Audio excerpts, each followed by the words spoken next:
पौराणिक कथाएं अपनी रोचकता और अलौकिकता के कारण सदियों से हमारा ध्यान आकर्षित करती आई हैं। पौराणिक कथाओं के कई तथ्य जहां रहस्य बने हुए हैं, वहीं पुराणों में वर्णित कई तथ्य धरती पर अपने अस्तित्व की गवाही देकर मानव को आश्चर्यचकित करते आ रहे हैं। पुराणों में वर्णित ऐसे ही अलौकिक और दिव्य तथ्यों में से हैं अस्त्र।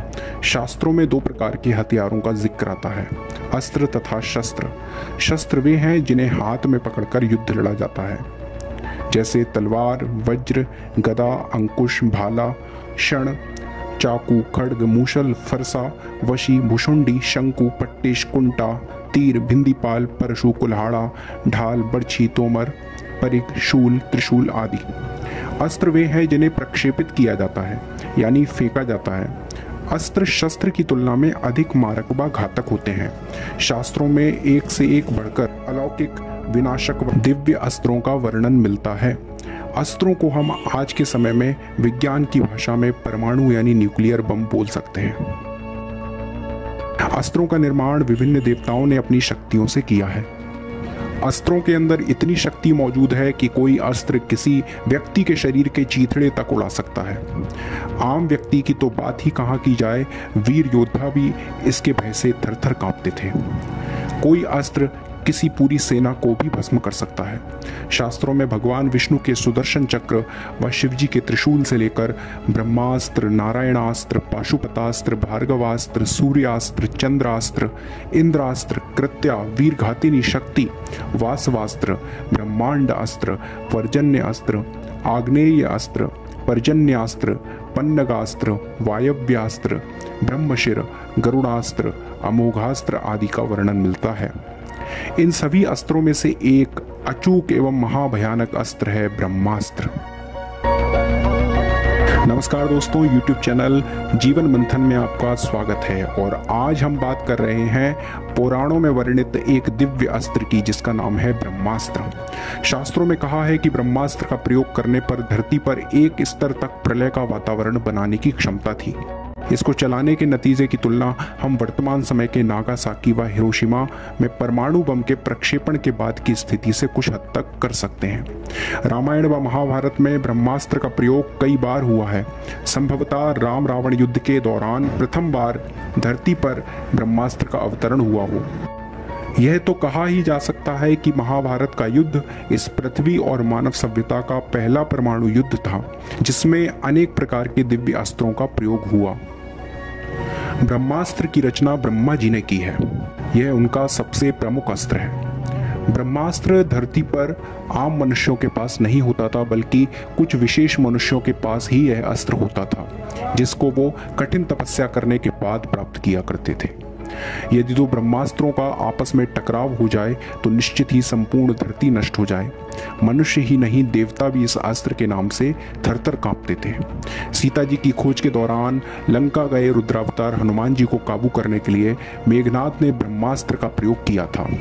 तुलसीदास जी रामचरितमानस के सुंदरकांड में लिखते हैं, ब्रह्म अस्त्र तेह सांधा कपिमन कीन विचार, जौ न ब्रह्म सर मानव महिमा मिटय अपार।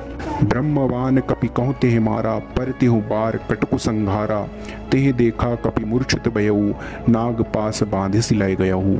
अर्थात फिर उठकर उसने बहुत माया रची, परंतु पवन के पुत्र उससे जीते नहीं जाते। अंत में उसने ब्रह्मास्त्र का संधान यानी प्रयोग किया। तब हनुमान जी ने मन में विचार किया कि यदि ब्रह्मास्त्र को नहीं मानता हूं तो उसकी अपार महिमा मिट जाएगी। उसने हनुमान जी को ब्रह्मबाण मारा, जिसके लगते ही वृक्ष से वे नीचे गिर पड़े, परंतु गिरते समय भी उन्होंने बहुत सी सेना मार डाली। जब उसने देखा कि हनुमान जी मूर्छित हो गए हैं, तब वह उनको नागपाश से बांधकर ले गया। हम समझ सकते हैं कि हनुमान जी ने ब्रह्म अस्त्र की मर्यादा रखते हुए स्वयं उसकी शक्ति को स्वीकार किया, अन्यथा उनके सामने ब्रह्मास्त्र की शक्ति कुछ नहीं थी। देखिए, ब्रह्म अस्त्र की शक्ति को कौन विफल कर सकता है, इसका उत्तर देते हुए खुद शिवजी रामचरितमानस में कहते हैं, शिवजी ने माता पार्वती से कहा, जा सुनाम जपि सुनहो भवानी, भव बंधन काटह नर ज्ञानी, तासु दूत की बंध तरु आवा, प्रभु का रज लगी कपि ही बंधावा। अर्थात शिवजी कहते हैं कि हे भवानी सुनो, जिनका नाम जपकर ज्ञानी विवेकी मनुष्य संसार यानी जन्म मरण के बंधन को काट डालते हैं, उनका दूत कहीं बंधन में आ सकता है, किंतु प्रभु के कार्य के लिए हनुमान जी ने स्वयं को अपने आप ही बंधवा लिया। इस प्रकार हम समझ सकते हैं कि भगवान विष्णु ब्रह्मास्त्र की शक्ति को विफल कर सकते हैं और उनके जो दिव्य भक्त हैं हनुमान जी जैसे, उनके सामने भी ब्रह्म अस्त्र का कोई महत्व नहीं रह जाता, ब्रह्म अस्त्र पूर्णतः विफल हो जाता है। भगवान विष्णु या उनके अवतार ही इस अस्त्र को रोकने में और इसको विफल करने में समर्थ हैं। इस संबंध में महाभारत व श्रीमद् भागवत महापुराण में एक कथा आती है। महाभारत के युद्ध के बाद जिस समय भगवान श्री कृष्णचंद्र द्वारिकापुरी जाने की इच्छा कर रहे थे, उसी समय अश्वत्थामा ने अपने पूर्व अपमानित होने के कारण 5 पांडवों को नष्ट करने के लिए ब्रह्मास्त्र का प्रयोग किया। यानी आप समझ सकते हैं कि अश्वत्थामा की मानसिकता इतनी विकृत थी कि वह ब्रह्मास्त्र के एक ऐसे प्रयोग को जानकर भी जिससे संपूर्ण सृष्टि पर प्रलय आ सकती है, जिससे कितना घोर अनर्थ हो सकता है, उसने ब्रह्मास्त्र का प्रयोग निजी अपमान से व्यथित होकर किया। ब्रह्म अस्त्र जो है 5 पांडवों को जलाने के लिए अपने 5 मुख बनाकर पांडवों के पास आया और उसी ब्रह्मास्त्र का एक छोटा सा अंश गर्भवती उत्तरा के उदर में भी प्रवेश कर गया, जो अर्जुन के पुत्र अभिमन्यु की पत्नी थी। ये कथा हमको श्रीमद् भागवत महापुराण के प्रथम स्कंद के 8वें अध्याय में प्राप्त होती है। जब भगवान श्री कृष्ण ने पांडवों से विदा ली और व्यास आदि ब्राह्मणों का सत्कार किया, उन लोगों ने भी भगवान का बहुत बड़ा सम्मान किया। तदनंतर सात्यकी और उद्धव के साथ द्वारिका जाने के लिए जब भगवान श्री कृष्ण रथ पर सवार हुए, उसी समय उन्होंने देखा कि उत्तरा भय से विह्वल होकर सामने से दौड़ी चली आ रही है। उत्तरा ने कहा, देवादिदेव जगदीश्वर, आप महायोगी हैं, आप मेरी रक्षा कीजिए, रक्षा कीजिए। आपके अतिरिक्त इस लोक में मुझे अभय देने वाला कोई नहीं है। पाहि पाहि महायोगिन देव देव जगतपते, नान्यम त्वद्भयम पश्ये यत्र मृत्यु परस्परम। प्रभु, आप सर्वशक्तिमान हैं। यह दहकते हुए लोहे का बाण मेरी ओर दौड़ा आ रहा है। हे स्वामिन, यह मुझे भले ही जला डाले परंतु मेरे गर्भ को नष्ट ना करे, ऐसी कृपा कीजिए। सूत जी महाराज कहते हैं कि भक्तवत्सल भगवान श्री कृष्ण उसकी बात सुनते ही जान गए कि अश्वत्थामा ने पांडवों के वंश को निर्बीज करने के लिए ब्रह्मास्त्र का प्रयोग किया है। उसी समय पांडवों ने भी देखा कि जलते हुए 5 बाण हमारी ओर आ रहे हैं, इसीलिए उन्होंने भी अपने अपने अस्त्र उठा लिए। सर्वशक्तिमान भगवान श्री कृष्ण ने अपने अनन्य प्रेमियों पर, शरणागत भक्तों पर बहुत बड़ी विपत्ति आई हुई जानकर निज अस्त्र सुदर्शन चक्र से उन निज जनों की अर्थात पांडवों की रक्षा की। योगेश्वर भगवान श्री कृष्ण समस्त प्राणियों के हृदय में विराजमान हैं। उन्होंने उत्तरा के गर्भ को पांडवों की वंश परंपरा चलाने के लिए अपनी माया के कवच से ढक दिया। यद्यपि ब्रह्मास्त्र अमोघ है और उसके निवारण का कोई उपाय भी नहीं है, फिर भी भगवान श्री कृष्ण के तेज के सामने आकर वह शांत हो गया। यह कोई आश्चर्य की बात नहीं समझनी चाहिए, क्योंकि भगवान तो सर्वाश्चर्यमय हैं। वो तो अपनी निज शक्ति माया से स्वयं अजन्मा होकर भी संसार की सृष्टि, रक्षा और संहार करते हैं। यहाँ हम समझ सकते हैं कि भगवान श्री कृष्ण ने पांडवों की रक्षा ब्रह्मास्त्र से की, किंतु उत्तरा के गर्भ में स्थित परीक्षित की रक्षा गर्भ में पहुंचे ब्रह्मास्त्र से की। तो ये हमें यह समझ में आता है कि ब्रह्मास्त्र की शक्ति को भगवान श्री कृष्ण ने किस प्रकार विफल किया। उनके सामने ब्रह्मास्त्र की मर्यादा भी नहीं रहती और भगवान अपने भक्तों की रक्षा के लिए उसको विफल कर सकते हैं।